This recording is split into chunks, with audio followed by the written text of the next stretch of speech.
Radhe Radhe friends. तो आज हम आपके लिए लाए हैं हरतालिका तीज व्रत कथा। तो फ्रेंड्स चलिए स्टार्ट करते हैं। और अगर आप मेरे चैनल पे नए हैं तो मेरे चैनल को लाइक शेयर एंड सब्सक्राइब जरूर करिएगा। हरतालिका तीज का व्रत भादो मास की शुक्ल पक्ष की तीज को रखा जाता है। इस दिन महिलाएं अपने पति की लंबी उम्र के लिए व्रत रखती हैं और भगवान शिव पार्वती का पूजन करते हैं। इस दिन यह कथा पढ़ी जाती है। हरतालिका तीज पर माँ पार्वती और भगवान शिव की पूजा की जाती है। इस दिन प्रदोष काल में माता पार्वती और भगवान शिव का पूजन किया जाता है। अगर आप भी कथा पढ़ना चाहते हैं तो सबसे पहले पूजा की तैयारी कर लें।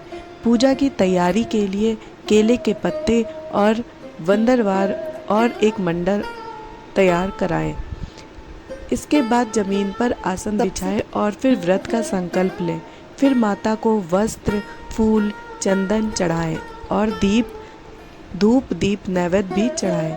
इसके बाद फल अर्पित करें।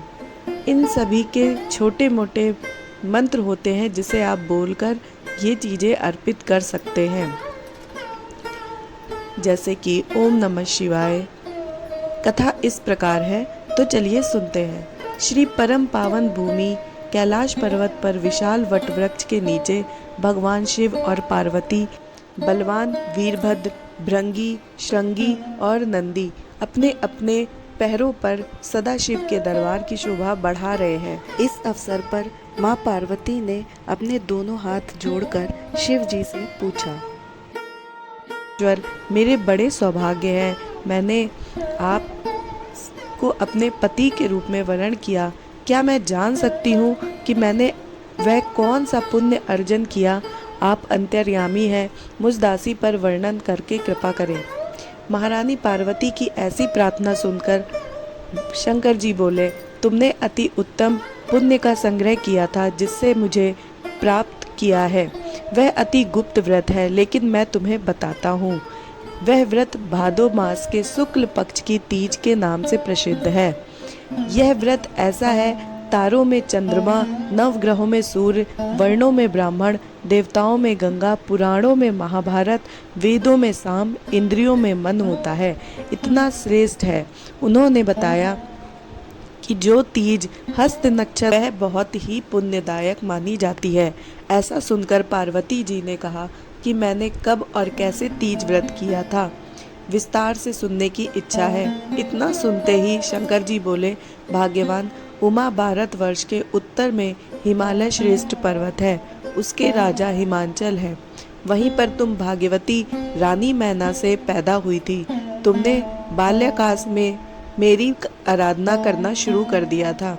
कुछ उम्र बढ़ने पर तुम सहेली के साथ जाकर हिमालय की गुफाओं में मुझे पाने के लिए तप किया था। तुमने गर्मी में बाहर चट्टानों में आसन लगाकर तप किया, बारिश में बाहर पानी में तप किया, सर्दी में पानी में खड़े होकर मेरे ध्यान में लगी रही।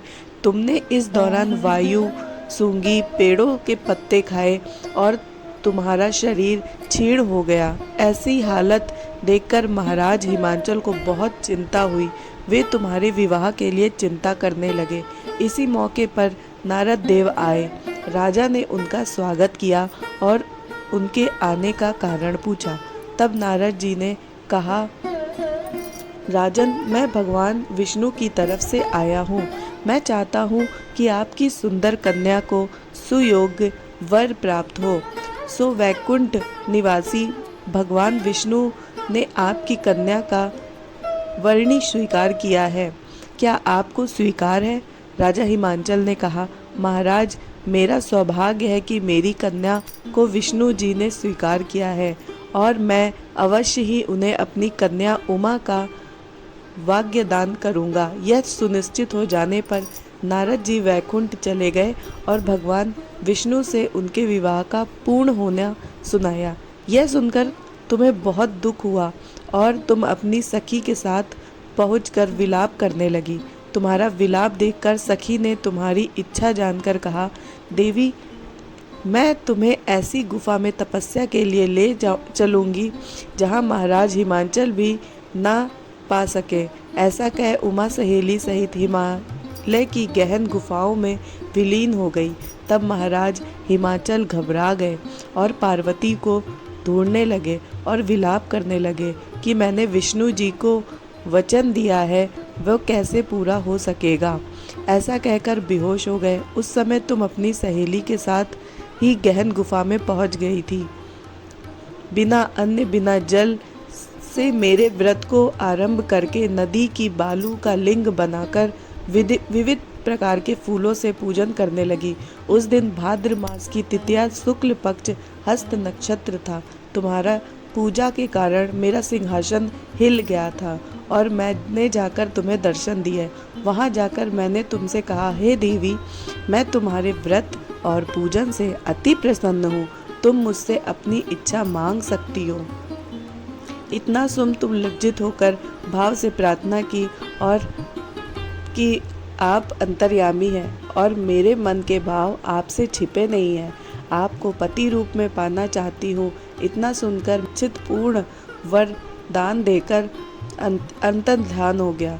उसके बाद तुम बालू से मूर्ति विसर्जन करने नदी पर गई, जहाँ नदी तट पर तुम्हारे नगर निवासी हिमाचल के साथ मिल गए। वे तुमसे मिलकर रोने लगे कि तुम इतने भयंकर वन में, जहाँ सिंह सांप निवास करते हैं, जहाँ मनुष्य के प्राण संकट में हो जाते हैं, ऐसे पिता के घर के जाने से निवेदन पर तुमने कहा कि पिताजी, आपने मेरा विवाह भगवान विष्णु जी के साथ स्वीकार किया, इस कारण मैं वन में रहकर अपने प्राण त्याग दूंगी। तब वे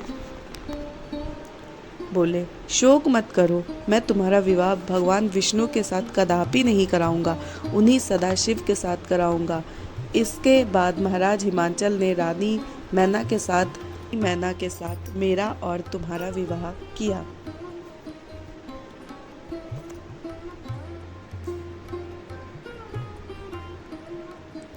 तो फ्रेंड्स, इस साल हरतालिका तीज व्रत जो है वो 6 सितंबर को रखा जाएगा।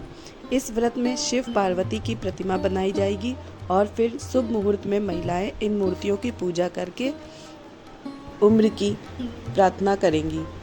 तो फ्रेंड्स, आज के लिए इतना ही। फिर मिलते हैं नेक्स्ट वीडियो में। तब तक के लिए राधे राधे, जय श्रीमन नारायण, बाय बाय।